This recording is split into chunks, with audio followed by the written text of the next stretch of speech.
Nous sommes avec Anne-Catherine Bioul, historienne de l'art à Espace Environnement, et avec elle on parle notamment d'une publication qui est le fruit en fait d'un colloque qui s'est tenu il y a quelques mois de cela.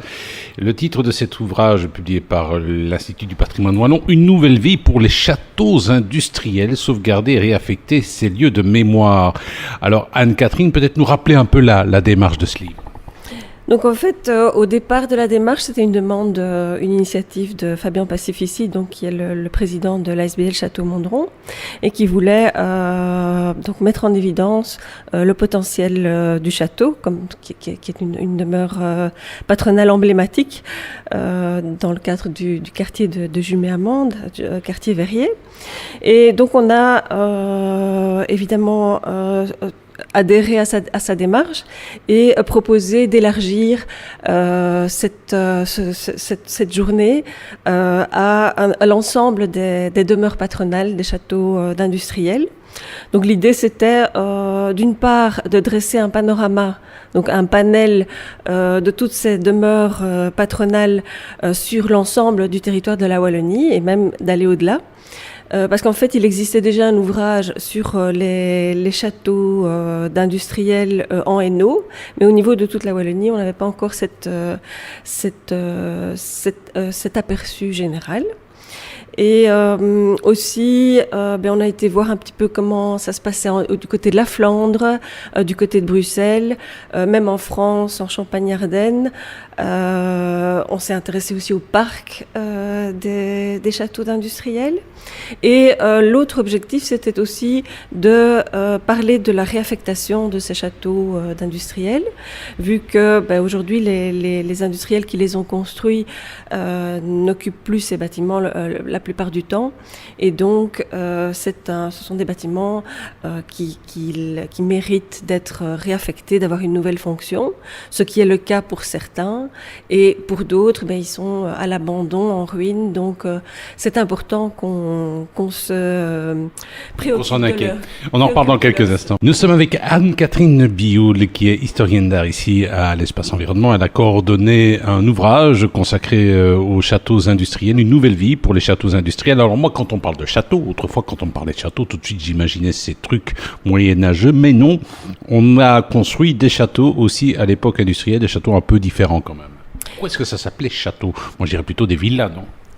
C'est-à-dire au départ, c'est la demeure patronale. Donc c'est la maison du patron qui se trouve en lien avec l'usine, avec le site d'exploitation. Avec le temps, c'est vrai que le château va se situer un peu à l'écart du site d'exploitation. Il y a la pollution notamment. Et puis au fil du temps aussi, le type de demeure va évoluer. Donc ça dépend aussi d'une région à l'autre. Par exemple à Mons, les maisons d'industriels sont construites par les sociétés de charbonnage, donc ce sont plutôt des maisons de directeurs. À Charleroi, par exemple, ce sont des grandes familles industrielles qui construisent des demeures. C'est le cas aussi dans la région du centre. Et donc, chaque industriel veut montrer son prestige et construit des grosses demeures auxquelles il ajoute certaines caractéristiques comme la tour, notamment, qui fait référence au château. Alors, c'est vrai que le château, c'est un surnom qu'on donne, parce que parfois c'est une simple maison bourgeoise, mais c'est pour le différencier aussi, ou parce que le voisinage l'assimile au château, en fait. Nous sommes avec Anne-Catherine Bioul, qui est notamment historienne d'art ici à Espace Environnement. Elle a coordonné un ouvrage qui parut parmi les dossiers de l'Institut du patrimoine wallon, Une nouvelle vie pour les châteaux industriels. Et c'est vrai que des châteaux industriels, il y en a de beaux dans la région de Charleroi notamment. Mais dans la région de Charleroi, oui, il y a notamment le château Mondron qui est un exemple assez intéressant. C'est en plus un château citoyen, c'est-à-dire que c'est une ASBL vraiment bénévole qui s'en occupe. Et donc c'est un château qui a besoin de moyens financiers parce que c'est une grosse demeure qui a une 50aine de pièces. Et donc il faut des moyens pour entretenir ce château. Il y a aussi toutes les valeurs qui sont associées. C'est un patrimoine historique, c'est un patrimoine social, c'est un patrimoine d'histoire sociale aussi liée aux émeutes ouvrières en 1886.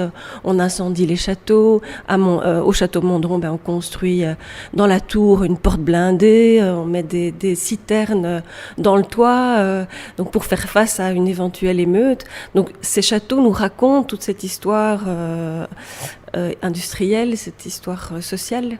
Nous sommes avec Anne-Catherine Bioul qui est ici, historienne de l'art à Espace Environnement. Elle a coordonné un livre qui est paru au sein de la collection de l'Institut du patrimoine wallon, Une nouvelle vie pour les châteaux industriels. Alors justement, une nouvelle vie, on parlait du château Mondron qui connaît une belle réaffectation. Est-ce que tous connaissent ce genre de même bonheur ? Ben malheureusement non, il y en a qui sont actuellement tout à fait à l'abandon. On en voit d'ailleurs qui sont à des prix dérisoires. Mais voilà, c'est un enjeu évidemment de trouver une fonction qui peut s'adapter, qui peut s'intégrer dans ces bâtiments. Et donc lors de la journée d'études, nous avons montré différents types d'interventions, notamment une intervention à Namur, à Saint-Servais, par l'architecte Hubert Sauvage qui a réaffecté le château Champagne, et c'est un habitat groupé. Et aussi, il a travaillé en éco-rénovation. Donc c'est un exemple qui montre ce qu'on peut faire avec ces anciennes demeures. Nous étions avec Anne-Catherine Bioul, historienne d'art, ici à Espace Environnement, et avec elle on a parlé d'un livre qu'elle a un peu chapeauté. C'est Une vie nouvelle pour les châteaux industriels.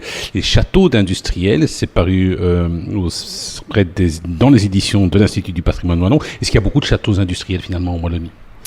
Il y en a beaucoup, oui, il y en a beaucoup, parce qu'en fait, c'est assez typique des régions industrielles. Donc, elles se situent surtout sur le sillon industriel. Donc, il y en a beaucoup à Mons, de la région du centre, à Charleroi, puis vers Liège et Verviers. Et puis, dans d'autres régions, comme du côté de Moucron, on a aussi fait un répertoire. Et au Brabant wallon, on pourrait croire qu'il n'y en a pas, mais il y en a également un certain nombre aussi. Est-ce que le politique est sensible à ça ? Parce qu'il y en a qui sont littéralement saccagés. Mais actuellement, c'est vrai que c'est un patrimoine un peu oublié, donc c'était important d'y consacrer une journée d'études.